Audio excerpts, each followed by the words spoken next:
INFJ, the rarest personality type, or at least that's what people say. But what if I told you that most of what you hear about this type is actually misleading? So INFJ stands for introverted, intuitive, feeling, judging. But in reality, these four letters don't really represent the type at all. So instead of relying on the four letters, we're going to be going deeper into the underlying mechanics of INFJ cognition. If you really want to understand what the INFJ is, you have to understand the cognitive functions, the mind's way of processing information and prioritizing attentional streams. And at the very core of the INFJ's cognition, in a dynamic system, it's kind of like the cognitive resting point, are four constituent elements. Introverted intuition, the broad-angle internal lens. Extroverted feeling, the social tuning fork. Introverted thinking, the intra-objective framework. And extroverted sensing, the narrow-angle external lens. These aren't personality traits. These aren't things you do. They're the cognitive pathways that shape how you interact with reality. And here's where it gets even deeper. These cognitive functions don't exist in isolation.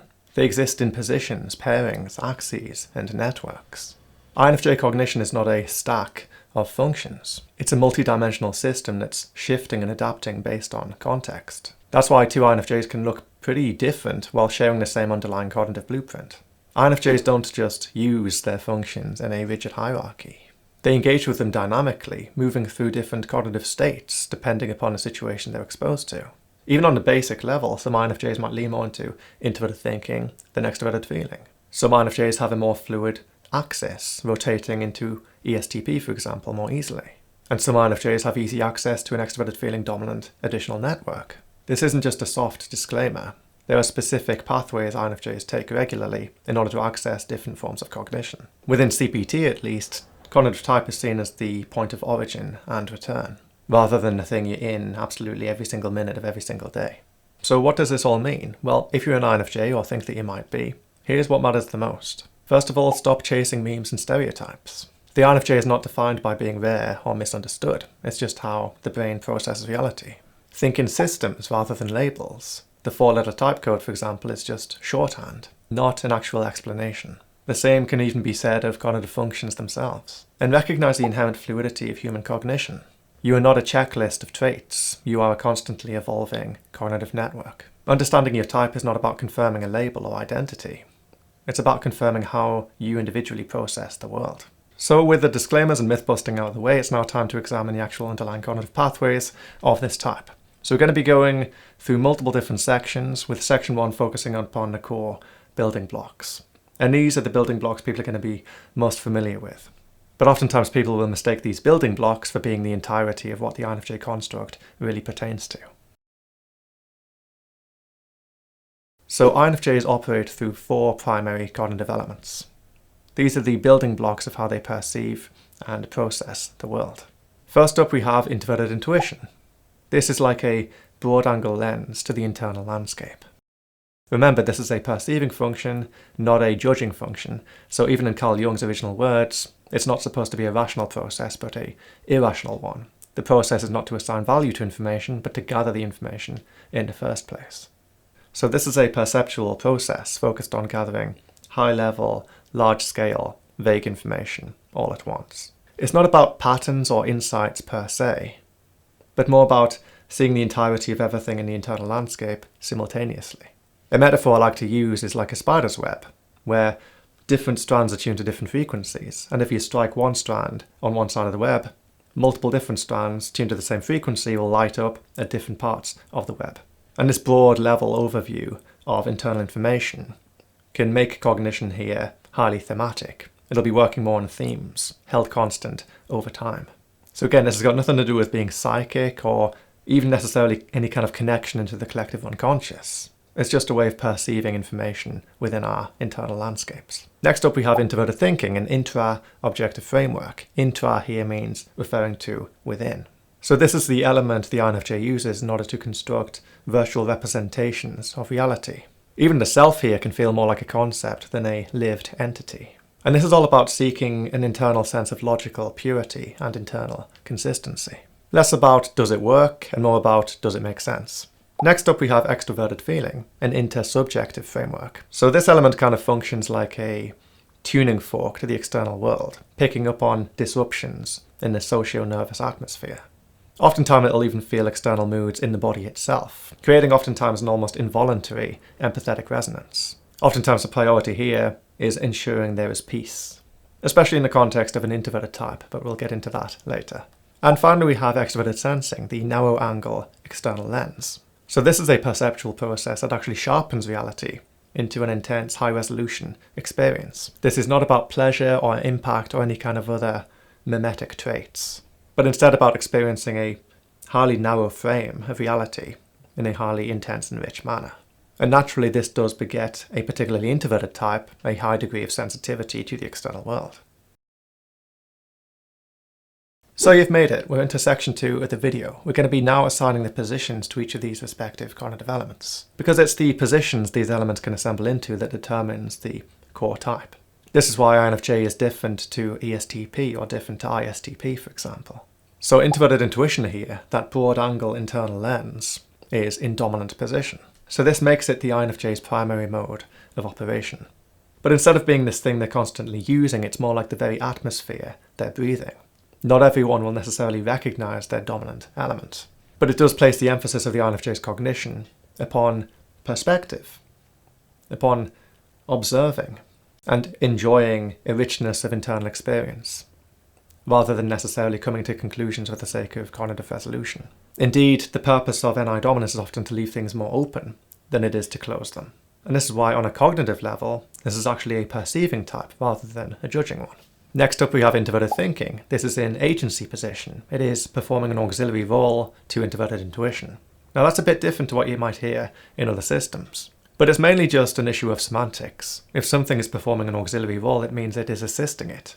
If you look at extroverted feeling, which we'll be getting into in a minute, that is actually a process pulling the INFJ away from their internal world, their internal priority. It's a really important process, but it is a process that is auxiliary to the person rather than the actual dominant element. It is assisting them by pulling them away from the process that has conscious priority. Introverted thinking, on the other hand, is actually the perfect auxiliary to introverted intuition because it gives it something to actually look at in the first place. After all, it's looking in the same direction. So introverted thinking in agency position means these kind of intra-objective frameworks, these representations the INFJ constructs, are held constant rather than being constantly reformulated like would an ISTP or INTP. This does tend to make the INFJ more rigid and set in their internal representations, in their frameworks. But that simultaneously allows the INFJ to use their introverted intuition to its fullest extent. Rather than being focused upon changing the product of introverted thinking, they're actually changing the product of introverted intuition. So now we can get to extroverted feeling. This is in authority position in this type. So this is actually a very regulatory cognitive element that acts as a kind of constraint upon the INFJ's internal world, and also placing them into a kind of straitjacket when it concerns interacting with other people. It's more about what you should not do than what you should do, for example.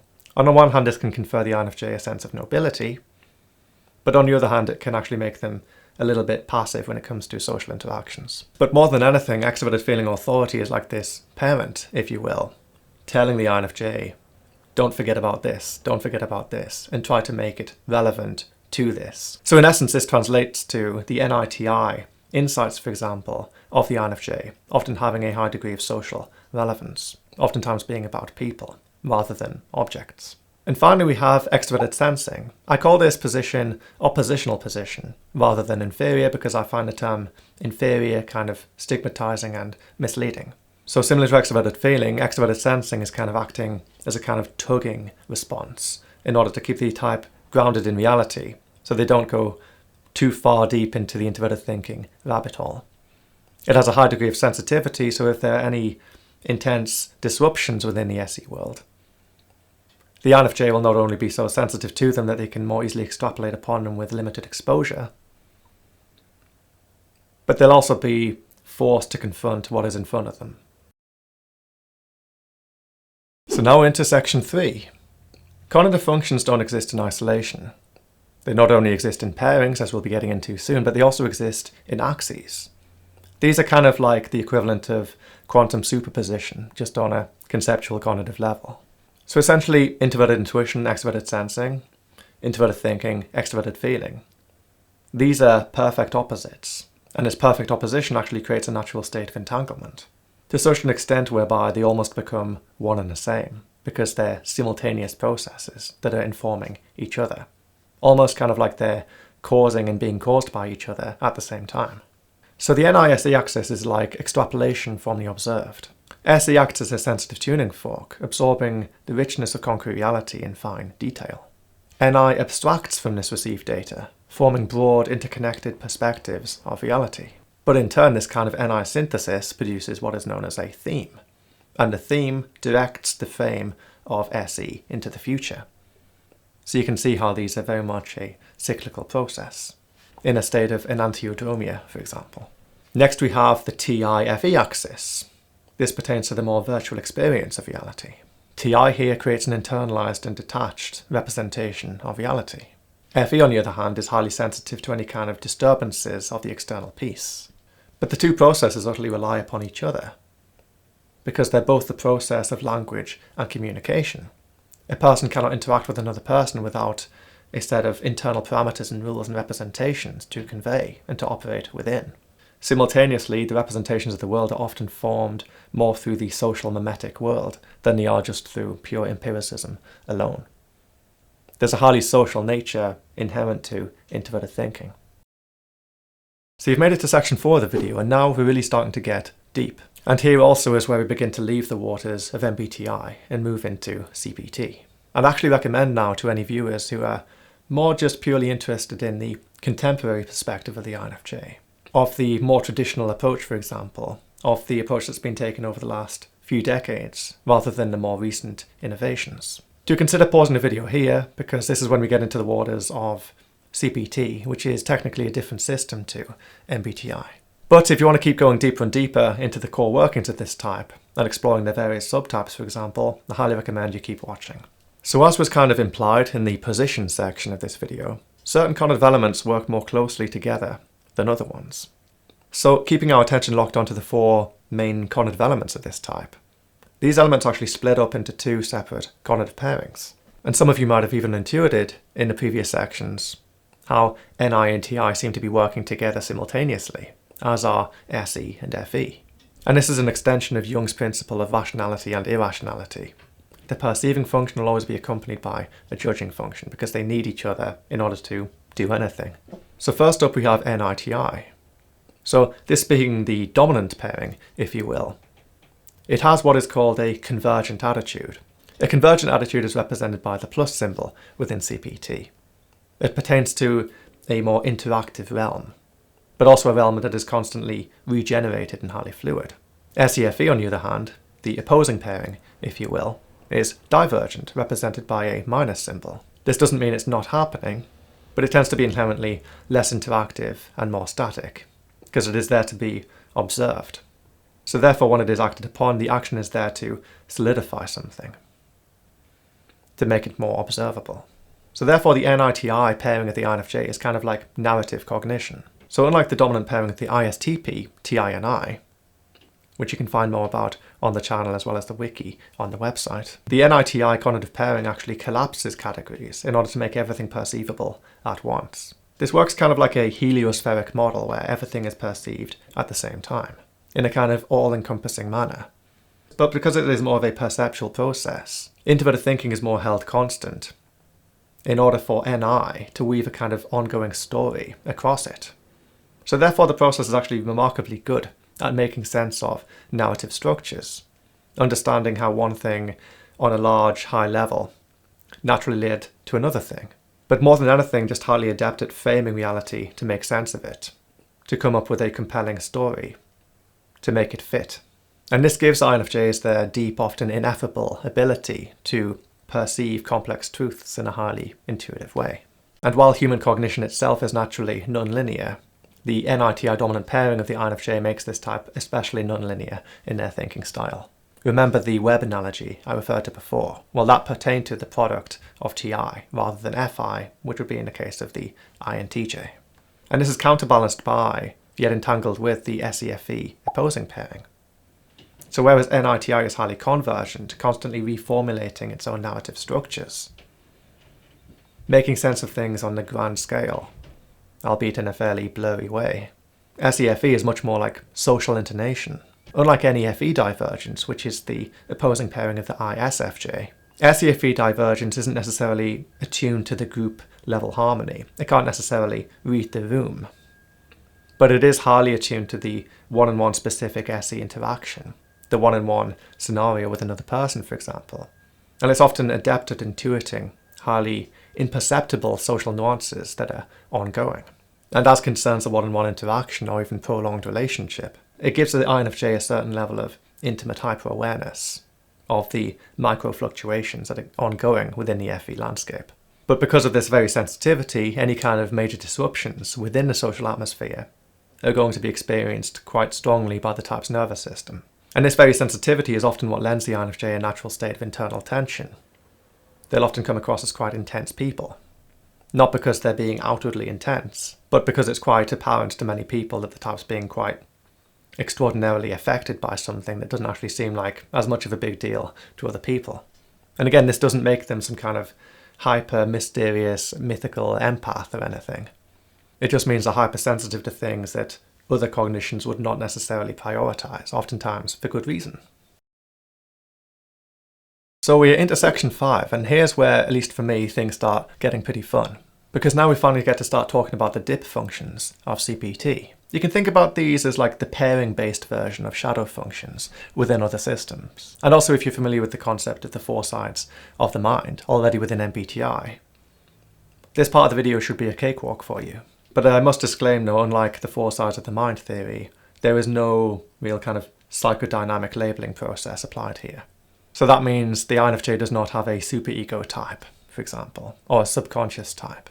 It doesn't mean they don't exist, of course, but I don't think they can be baked down to a specific form of cognition, because cognition, after all, is more of a container than contents. And it's highly fluid, and subconscious can sometimes be one thing, and then other times it could be something else. Subconscious might even be the actual INFJ cognition based upon where they go into.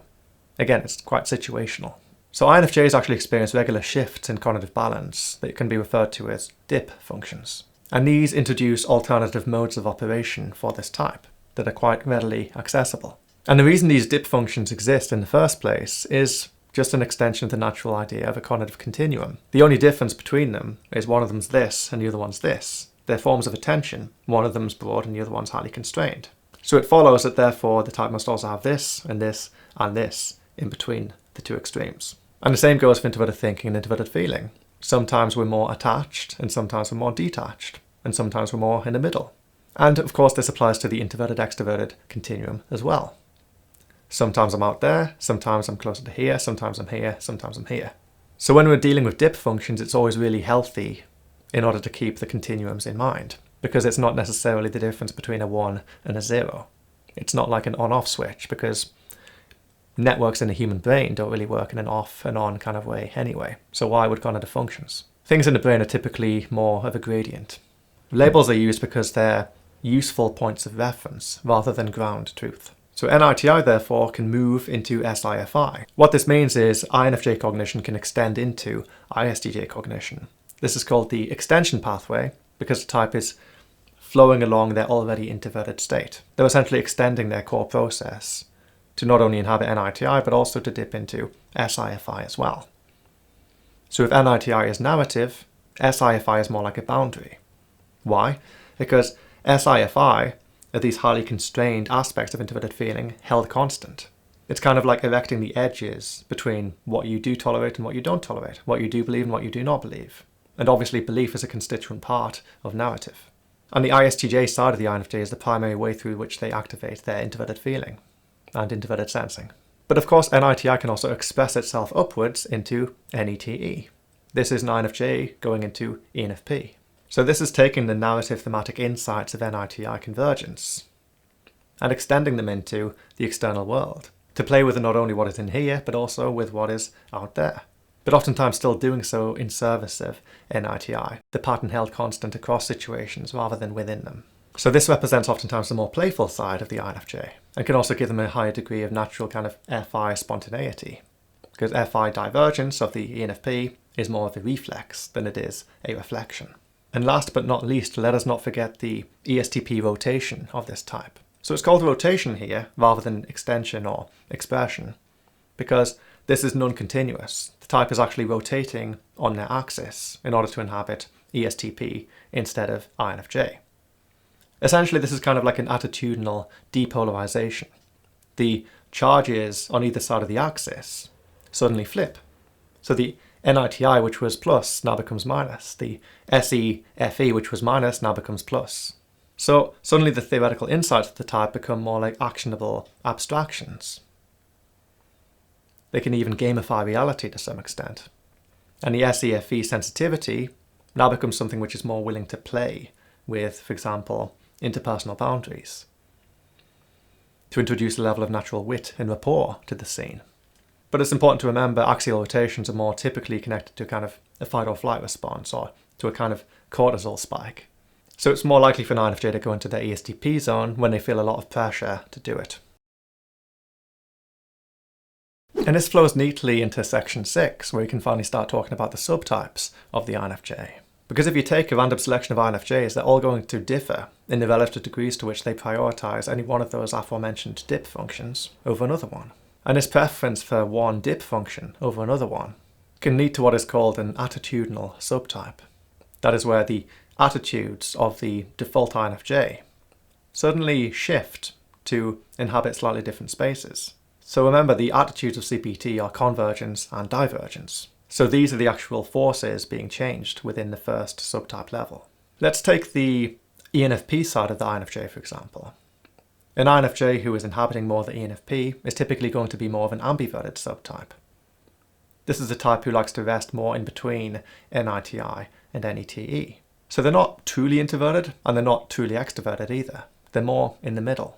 So these types tend to express their thoughts more confidently, inhabiting more of an ENFP cognition. They also tend to be a little bit more energetic than other INFJs and tend to engage in more fast-paced cognition. But compared to the default INFJ and other INFJ subtypes, this type may struggle a little bit more with consistency and holding the NITI theme constant over time. It's kind of like the more jumpy version of NITI. And next we have the convergent subtype. This is the type that's really going more into their ISTJ waters. This tends to be one of the more serious forms of the INFJ, who is more firmly entrenched in their core values and boundaries, for example. And they may also be slower to trust new information, having a more prolonged NITI-SIFI reconciliation. This is where a type has to believe something with FI in order to uphold the truth with TI. You can see how these two things are really related, and why models that insist that one's really strong and the other one's really weak are incorrect, at least on a surface level. And it can also be the more stubborn version of the INFJ, who is also a little bit more introverted and therefore will have greater difficulty accessing either their ENFP side or the ESTP side. So they may also be a little bit more socially anxious, for example. But what's interesting is you can push the convergent subtype to a really far extreme, where the extension pathway is actually utterly occupied at the expense of the external world. This is what's referred to as a diver subtype within CPT. It's kind of like a playful metaphor to encapsulate the type's tendency to dive deep into the introverted waters at the expense of the outside world. So this type's going to be even more kind of within the SIFI, but even less within the NETE and the SEFE. Deep internal waters right here. But maybe particularly clunky when it concerns external interaction. Spatial awareness is also probably a no-no. And we also have the divergent INFJ. This is one with a much more fluid dominant axis. And what's interesting here is that the stronger ESTP side can more easily actually enter NETE, the ENFP side, from the extension gateway of their alternate dominant. So the type may actually be much less creative with NITI and have less fast-paced idea generation via the primary expression gateway. But on the other hand, they'll actually be much more adept at handling chaotic situations and improvising their way out of them, like an ESTP would. This type would tend to be a little bit more sociable, tend to have higher levels of ongoing stress that force them into that position. It just generally makes sense to form a subtype, rather than just rotating on your axis every single time you need to. And finally we have what's called an omniverted subtype. So this is a kind of half extrovert, half introvert that's actually inhabiting a space between INFJ and ESTP. Oftentimes this will seem like a really chill INFJ or particularly contemplative ESTP. It's kind of like taking a little bit from each world, but not really inhabiting either one to its fullest extreme or potential. These INFJs tend to be a lot more dynamic, and in many ways maybe more impressive in the way they're able to adapt to the external world. but typically they won't be as intense or necessarily original either.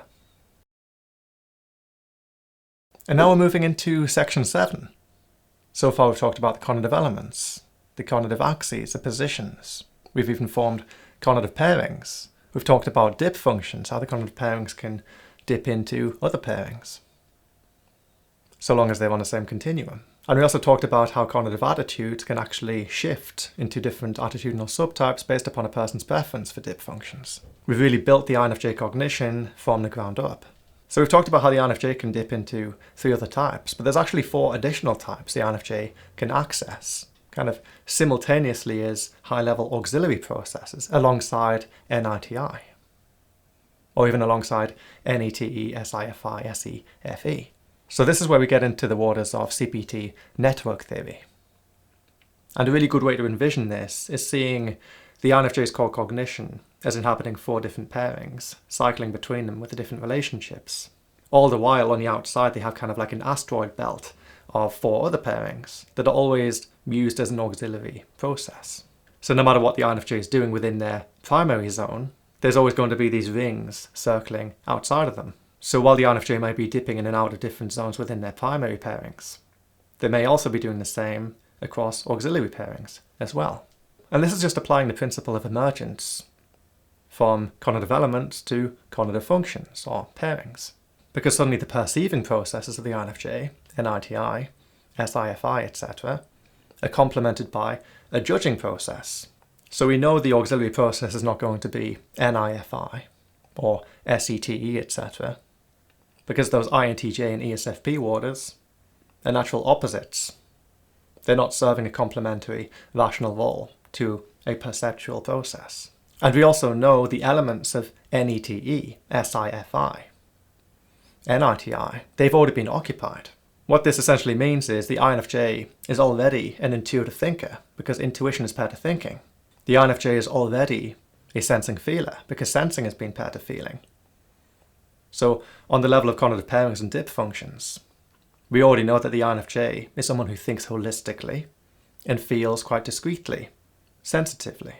So as we step outwards into the larger networks, we know that the processes are going to be, first of all, intuitive feeling and thinking sensing, so highly analytic thinking processes, and highly holistic, state-based feeling processes.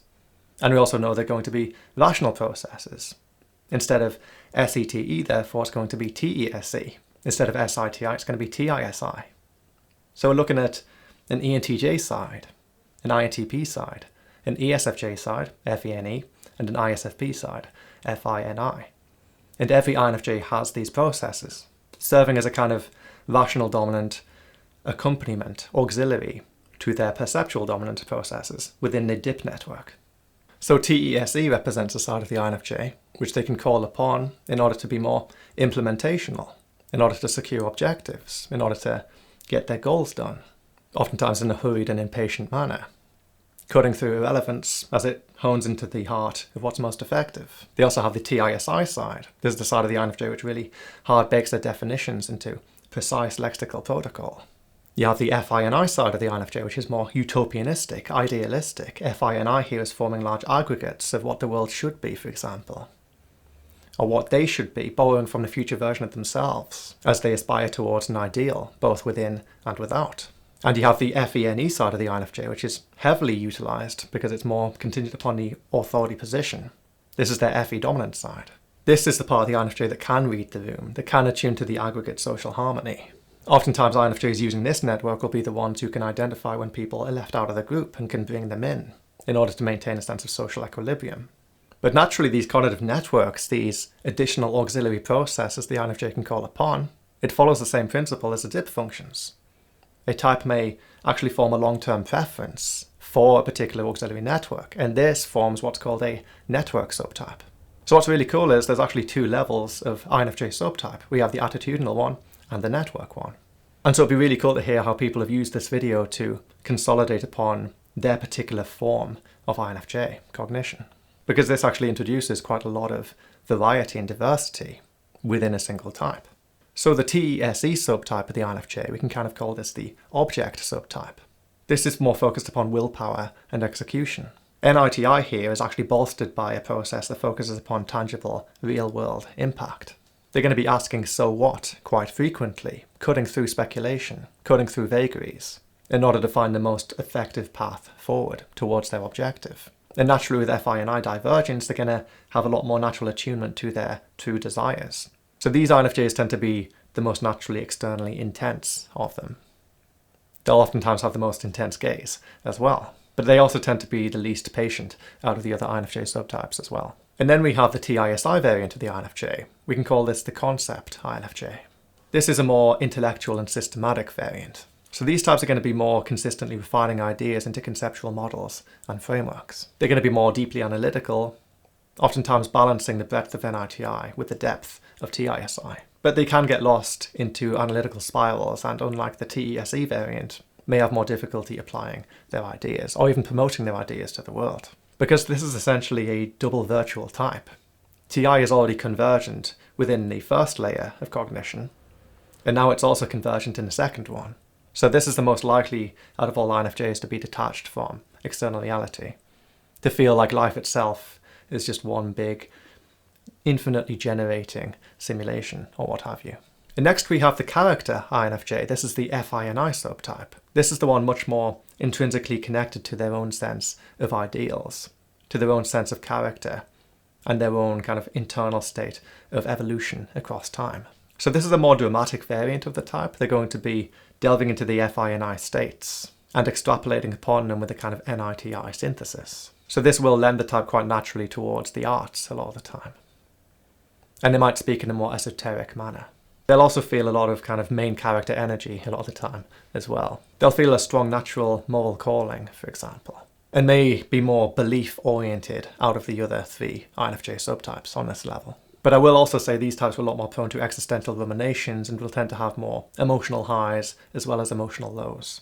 And finally we have the culture INFJ, the FENE subtype. So this is going to be focused much more upon social adaptation and atmosphere. And across all the INFJ clients I've worked with, this tends to be the most common subtype that I see.